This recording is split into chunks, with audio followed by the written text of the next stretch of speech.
Welcome to the Forward Always podcast. Each week, a new episode will be published to give you the inspiration, motivation, and drive to help you on your journey. My name is Yasmina Aude, a proud mom of three, entrepreneur, and a motivational coach. My hope is with each life story, interview, or talk shared with you on this podcast, I can help you keep moving forward, always.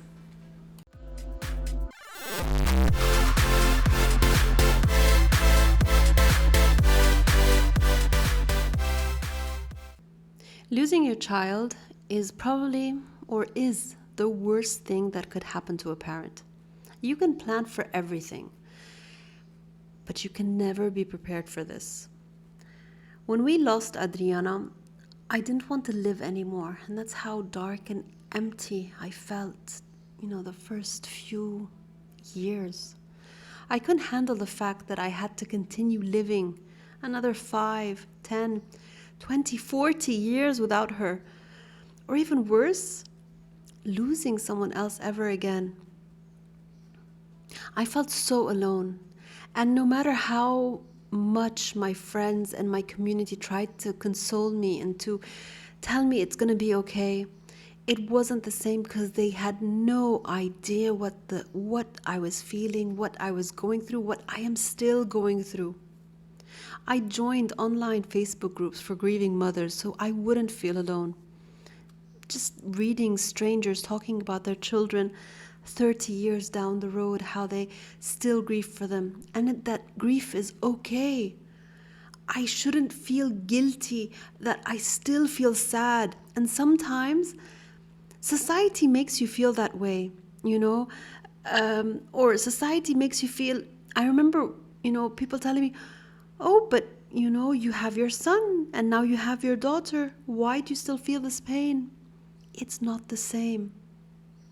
I remember a few months back, so it's kind of fresh.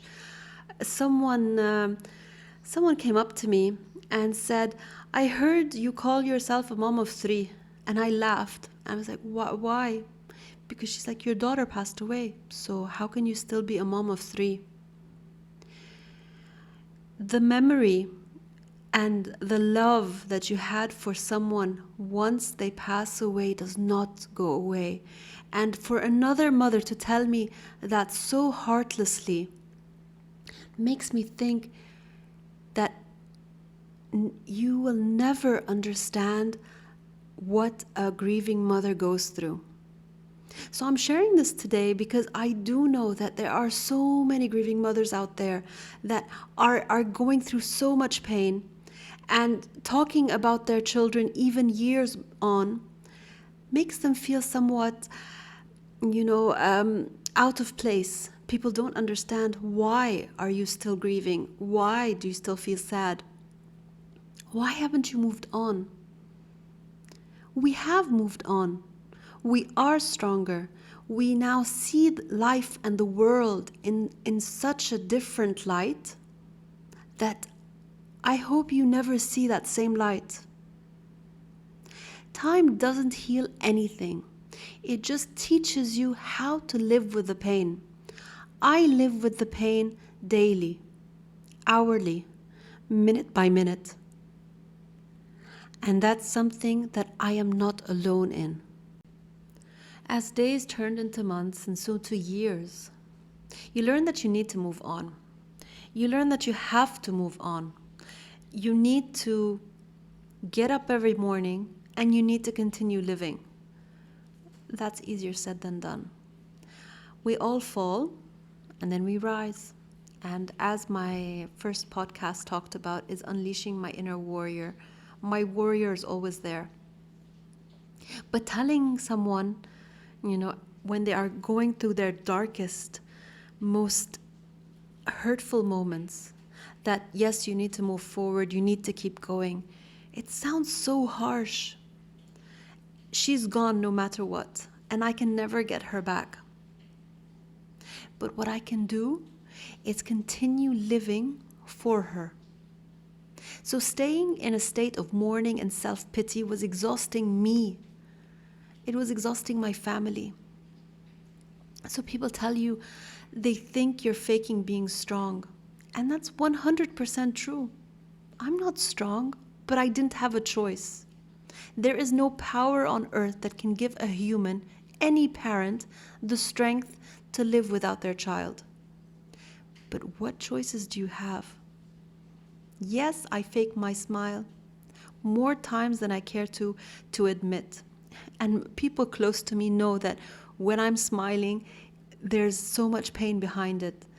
And the rare times that I smile and laugh with all my heart are very few. But those are the moments that keep me going.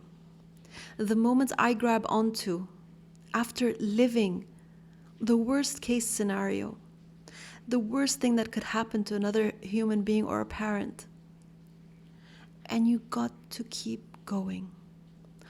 Not just for you, but for everyone around you. So I'm going to go back to saying, I have another year, 5 years, 10 years, 20, 30, 40 years. And I have the faith that I will see her again. Faith is one of the most vital things that could keep you going. I wasn't very religious before. And now I have a different view on life. I choose to believe that once we pass away and once we move on to the next chapter or the next energetic being that you want to think about or where you will be, I choose to believe that we'll meet again. I choose to believe that everything that we do on this planet during this time that we have, no matter how long or how short, it has meaning. And that meaning does not mean once we pass away we go into a black abyss. There has to be more, because how meaningless life really is if at the end of all this hardship and all this pain and all this fighting and all this continuously trying to get better and move forward, and then that's it. I refuse to believe that. I refuse to believe that black abyss is there afterwards. There's something more. And I'm going to keep moving forward and living and making a difference until that time comes. What the situation has taught me is that I cannot control everything. There are some things that I cannot control. And being a strong and independent woman, this was very difficult for me to face. That there are things in this world that you cannot control. And that's the scary part. But once you understand that there are things that you can't control, that you need to keep going, that you need to keep fighting, and you need to stand up, is when you realize that life is there for the living. So if you have lost someone as special as our Adriana was to us, please don't stop living. Our time on earth is only temporary. And 100 years from now, even 50 years from now, we'll be gone. And all this won't matter anymore. But somehow you can make a small impact on how the world continues. And I choose to believe that she impacted our lives in the 3 years and 4 months she stayed with us. And it was her message that I need to keep conveying to everyone. So fake that smile and hold on to the real smiles when they come. That's the only way I can tell you how to survive this. Celebrate the memories of the past, but don't stop making new ones. You need new things to talk about when you meet again. So if I want to relay any message today from this episode, is that to remind you, if you are passing through something difficult and if you are feeling alone and you're feeling empty, I want to tell you are not alone. I want to tell you that you have an angel watching over you. And keep that faith, that personal faith within you that you will meet again.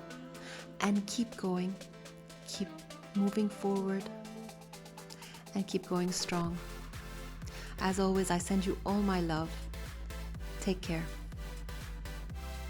And please don't forget, if you do like this podcast and you do like this episode, I'm going to ask you to hit that subscribe button, hit that like button, and if you can, also give me a review. I would really be super grateful.